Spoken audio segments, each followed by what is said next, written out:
Una bestia. Omar Jerez, la bestia del arte. ¿Qué no decir de él o qué decir de él? Así pues, presento a quien si no, a Omar Jerez. Hola, señor Jerez, ¿cómo está? Mi querido Iván Campos, muchísimas gracias por esa presentación tan inmerecida. Pero dicho esto, la verdad es que sí, a veces ser un poco bestia es necesario porque en estos tiempos la suavidad no está de moda. La poesía hace tiempo que murió con Auschwitz y por lo tanto todo lo que sea un maremoto para generar una emoción con respecto al espectador es indiscutible porque si no la gente no se entera de lo que acontece en nuestro ecosistema, que es tenebroso, oscuro y que necesita ser removido con ciertas acciones. Bien, bien, bien. Me te ha salido del corazón. Eso me ha gustado mucho. Como podéis ver, esta entrevista es un poco diferente, porque estamos hablando de una forma no muy protocolaria, porque aquí Omar y yo tuvimos, no sé si decir el honor o el privilegio de hacer una pieza con Luan Art, ¿te acuerdas? Allá por el año 2012. Ha llovido un poco, ¿no? Desde el 2012. ¿Y tienes la pieza?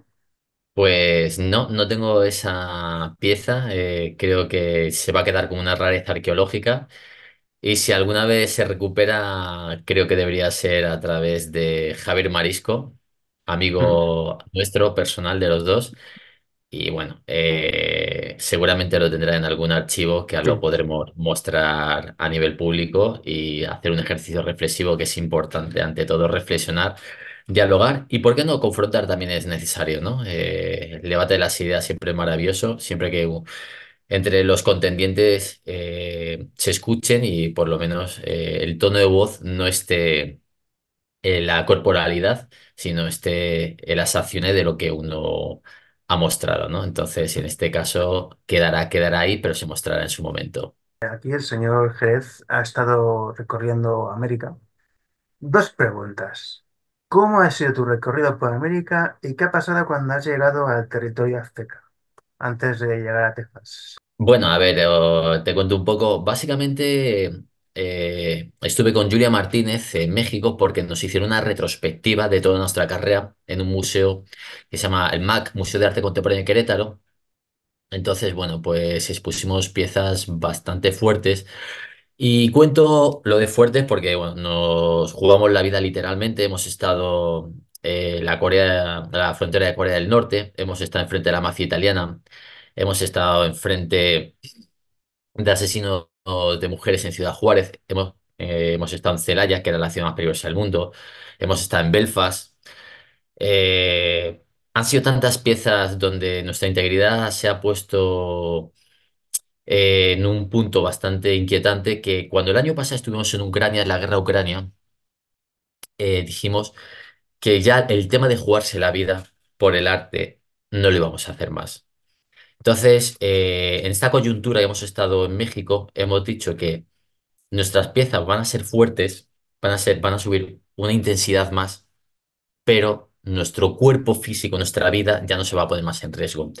Entonces, en esta coyuntura de México, que siempre es un país estimulante, que tiene miles de secuencias o fotogramas que contar y diseccionarlas por partes, decimos hacer una performance que se llama Banquete Postcolonial.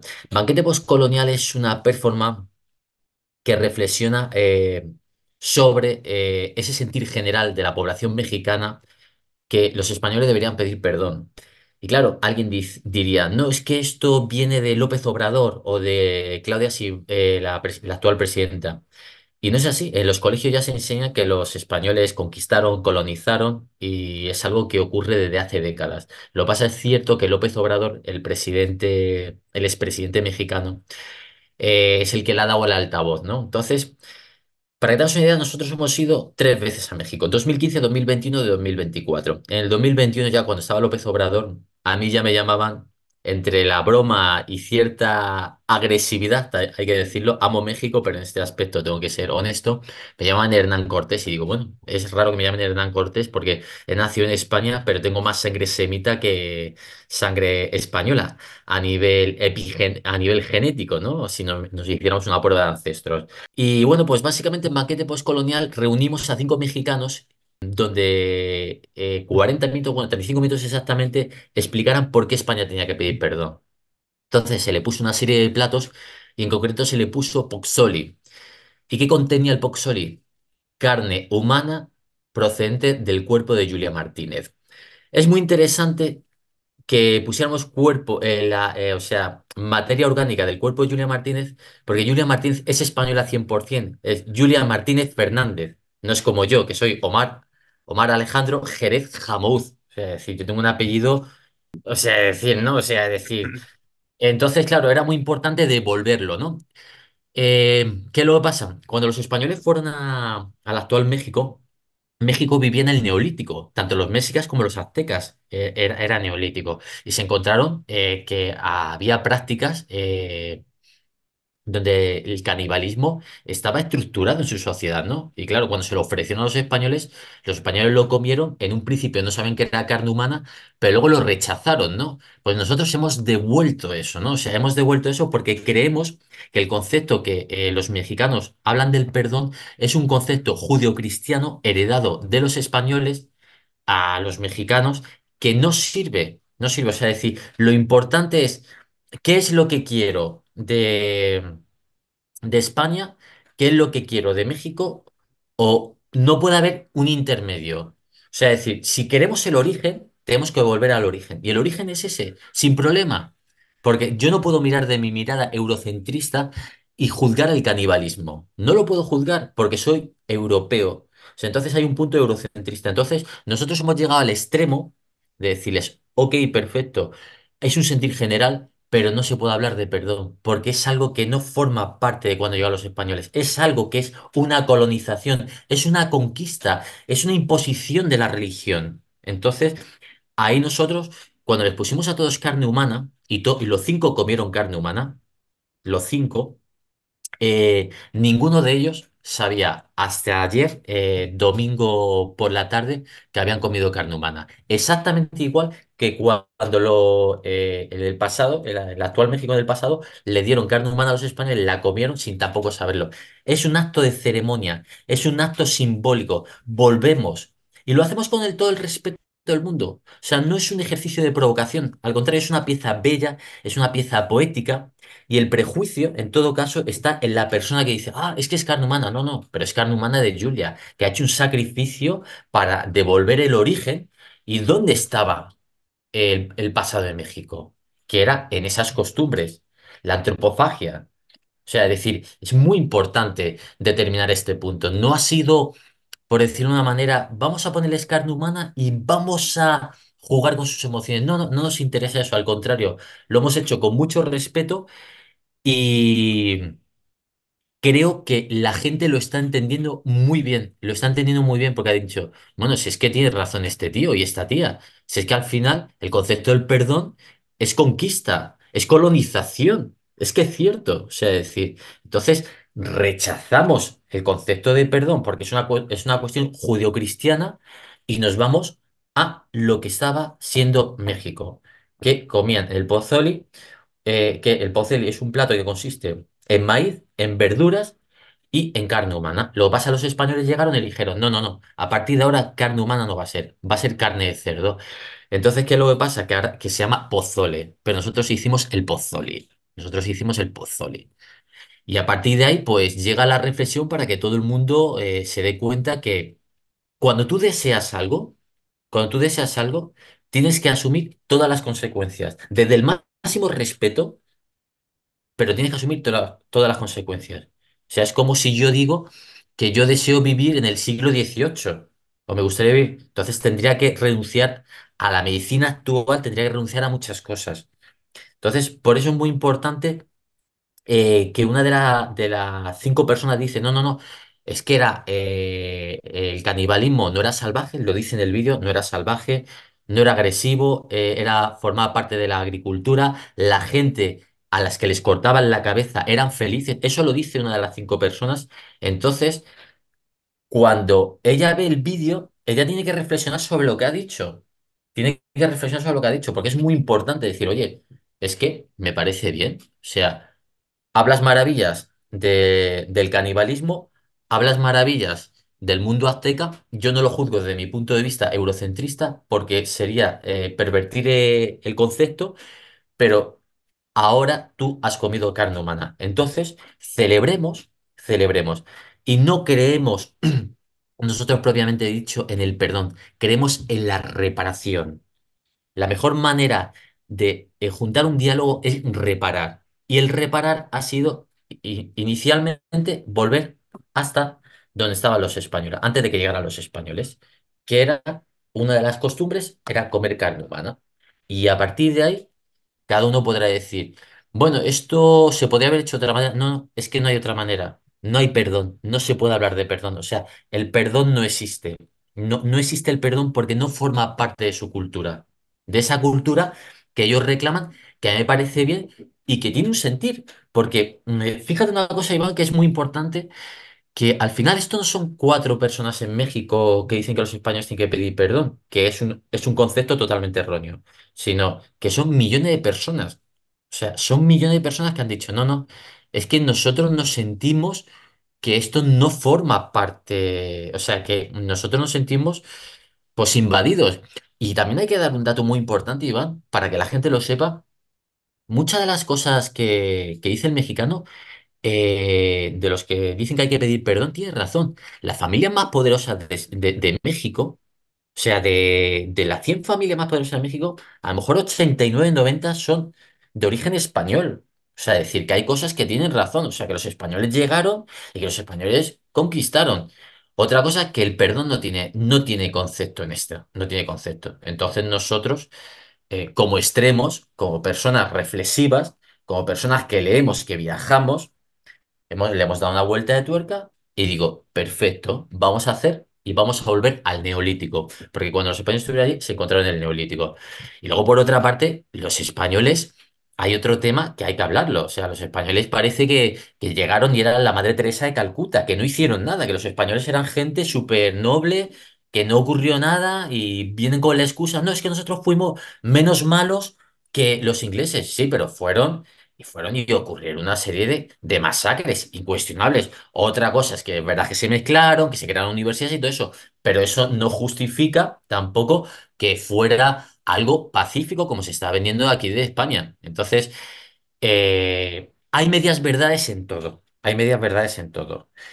Entonces, no es ni 100% la verdad de uno ni 100% la verdad de otro. Pero sí creemos que España, a pesar de que ocurriera hace 500 años, tuvo un papel importante y yo creo que en muchos aspectos muy negativos con la población mexicana, con México, que no existía México en aquel entonces, pero con la población. O sea, es decir, hubo muchas cosas que no se puede decir que fue en beneficio propio, porque lo que te digo, o sea, la gente tiene que asumir que las familias más poderosas de México son de origen español. Eso es una cuestión, o sea, es incuestionable. Y la gente lo puede comprobar, lista Forbes, lista familia, las familias más ricas, las fortunas, todo esto. Entonces, no entiendo muy bien eso de los españoles cuando criminalizan a la totalidad de las exigencias, ¿no? Yo creo que lo que le falla a esta parte de los mexicanos son las formas, porque se puede exigir, porque el perdón no se exige, sino se dialoga y se llega a un consenso, ¿no? Se llega a un consenso. Pero creo que sí que tiene que haber debate. Tiene que haber debate. Y nosotros hemos llevado el debate pues al punto de hace 500 años. Nos hemos trasladado hace 500 años. Entonces, a nosotros no nos pueden decir absolutamente nada. Porque ahí está. Ahí está. Os hemos reparado. 5 personas y ahí la pelota está sobre vuestro tejado. Y ahí decidís qué es lo que queréis de España. O sea, decir, porque claro, ¿queréis renunciar a la lengua? ¿Queréis renunciar al catolicismo? ¿Qué es lo que queréis renunciar? ¿Qué es lo que queréis tener de vuestra cultura? ¿No? Desde el profundo respeto de no juzgar, pero sí hacerlo con sensatez espiritual, mística, intelectual, sensorial, emocional, pero hay que hacerlo desde el punto más extremo. Entonces, hemos llevado ese punto a la literalidad. No lo hemos convertido en algo abstracto. No, porque al final, imaginemos, Iván, un punto que es muy sencillo. Imaginémonos que Felipe VI, yo no soy monárquico, tampoco soy republicano, cero, soy libertario absoluto, 100%. Pero dicho esto, imagínate que Felipe VI dice, oye, México, disculpa,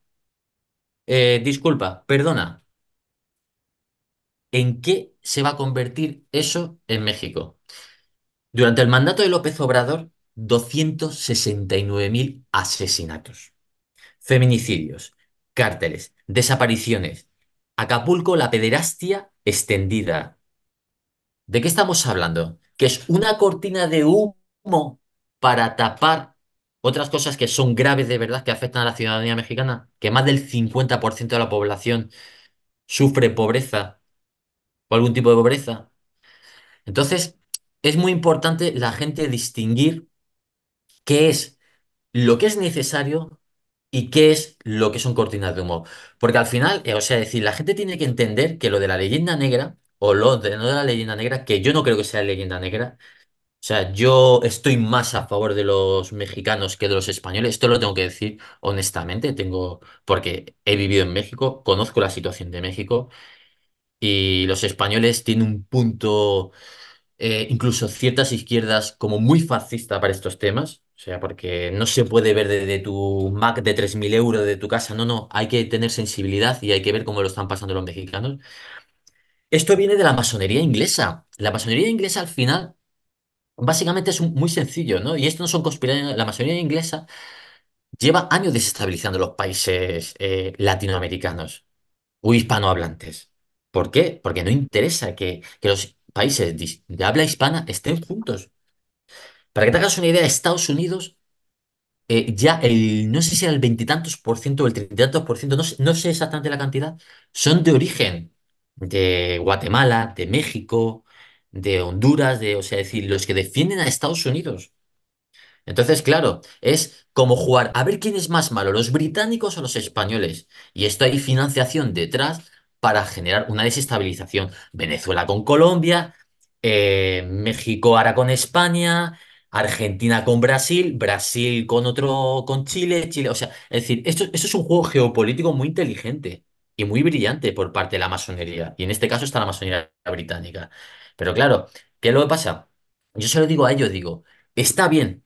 Está bien la reclamación, está bien poner sobre la mesa ciertas cuestiones, porque no todo lo que decís se basa 100% en contextos históricos, a veces os pueden mal las emociones, pero las partes que son reales y que son tangibles, vamos a ponerlo sobre la mesa, pero con otra forma, porque están buscando la división entre los países de habla hispana. Entonces, por parte de los españoles, pues no entiendo esa agresividad, ¿no? Esa agresividad a la hora de, de fenestrar cualquier tipo de diálogo que puedan querer los mexicanos. Entonces, yo creo que los debemos escuchar. Creo no, debemos escucharlo, debemos sentarnos y, oye, pues sobre los hechos, sobre la historia, sobre las bases históricas que tenemos delante empezar y colocarlo todo, ¿no? Nosotros hemos colocado bases históricas.